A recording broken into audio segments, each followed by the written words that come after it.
सर्व बांधवांना नमस्कार। आपल्याला सगळ्यांना माहित आहे मागचे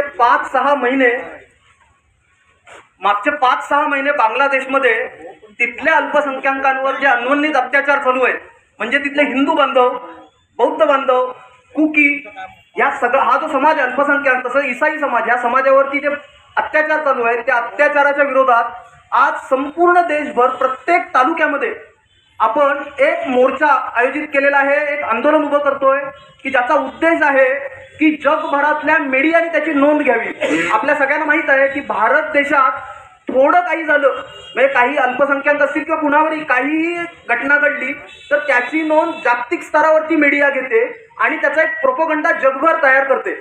मग आपण बघितलेलं आहे की UN असेल किंवा जे जागतिक स्तरावरचे जे प्लॅटफॉर्म आहेत तिथे भारताविरुद्ध एक मोठं षडयंत्र रचलं जातं। पण आज पाहतोय आपण बांगलादेशमध्ये मागच्या 6 महिन्यात 350हून अधिक हिंदू, तिथले आमदार, नगरसेवक, खासदार या स्तरावरच्या हिंदू बांधवांना त्यांची हत्या करण्यात आलेली आहे। इस्कॉन सारखं एक जगभरातलं सगळ्यात मोठं मंदिर जे बांगलादेशमध्ये ज्या संप्रदायाची सुरुवात झाली तिथे 8 मोठी मंदिरं आहेत, त्या 8ही मोठ्या मंदिरांवरती आक्रमण केले, तिथले 4 मंदिरं जमीनदोस्त केलेली आहेत। म्हणजे आपल्याला लक्षात येईल कोविड आणि त्याच्यानंतर बांगलादेशमध्ये आलेला महापूर या काळात ज्या इस्कॉननी दररोज लाखो बांगलादेशी नागरिकांना जेवण दिलं, त्यांना उभं केलं, त्याच नागरिकांनी आज त्या मंदिरांवरती हल्ला केला। म्हणजे मेहरपूर मधलं आपल्याला माहित आहे तिथे खूप मोठं इस्कॉनचं मंदिर आहे, तिथले जगन्नाथाची मूर्ती, माता सुभद्रेची मूर्ती, बलरामांची मूर्ती तोडण्यात आली।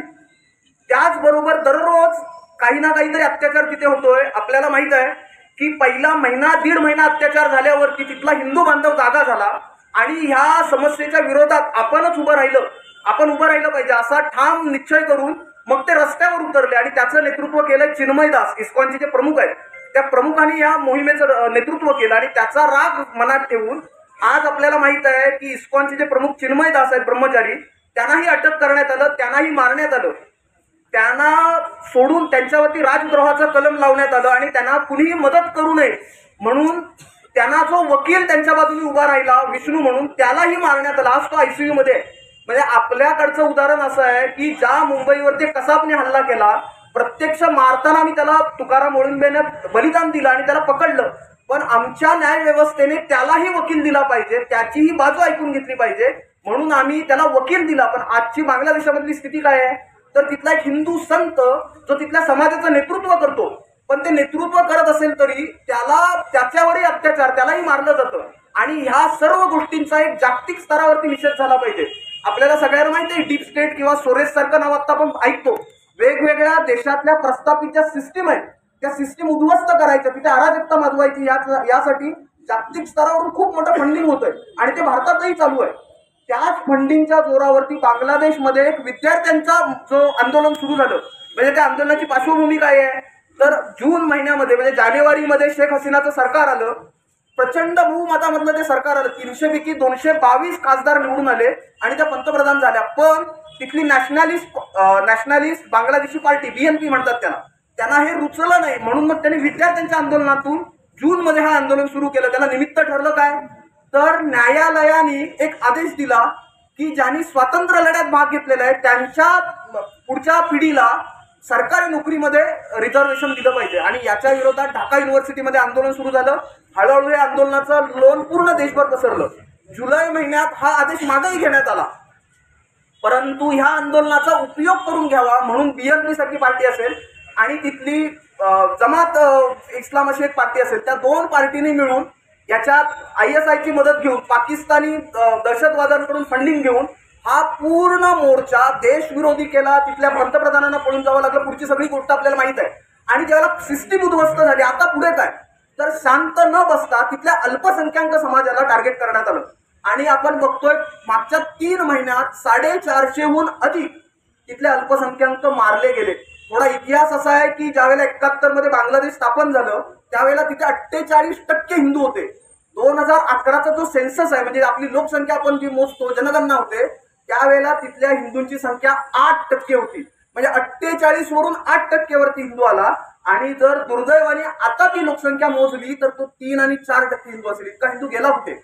तर हा मारला गेलेला हिंदू आणि त्याच्या बाजूने बोलायला कोण आहे तर आपल्या सगळ्यांना माहित आहे की हिंदूंचा देश म्हणून भारत, आणि स्वाभाविक आहे त्याचं पालकत्व आपल्याकडे आहे, जगभरातल्या कुठल्याही हिंदूंवर अत्याचार झाले तर हिंदू बांधव म्हणून आम्ही रस्त्यावर उतरणार आणि त्यांना पाठिंबा जाहीर करणार. त्याच्यासाठी आज हा निषेध मोर्चा आहे. जगभराच्या मीडियाने याचा आज फक्त खेडमध्ये चाललेलं नाही, हजारो नागरिक आज या मोर्चात खेडमध्ये सहभागी झाले.